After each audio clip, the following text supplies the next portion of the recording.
মাতঙ্গিনী মাতঙ্গিনী হাজরাকে মুসলিম বানিয়ে দিয়েছে।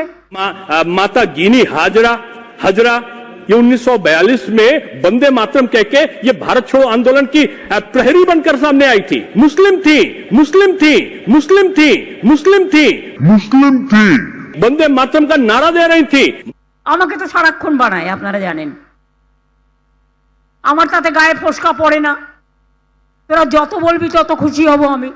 আমাকে আদিবাসী বানাও, আমাকে তপশিলি বানাও, আমাকে মাটির মানুষ বানাও, আমাকে সংখ্যালঘু বানাও, আমাকে পার্সি বানাও, আমাকে খ্রিস্টান বানাও, আই ডোন্ট কেয়ার,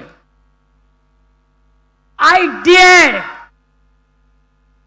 আমি কেয়ার করি অনলি মানুষকে, আর কাউকে নয়। যতদিন বাঁচবো এই দুরাচারীদের বিরুদ্ধে লড়বো, এই শকুনি মামাদের বিরুদ্ধে লড়বো, এই দুর্যোধনদের বিরুদ্ধে লড়বো, এই দুঃশাসনদের বিরুদ্ধে লড়বো, লড়বো, গড়বো, জিতবো।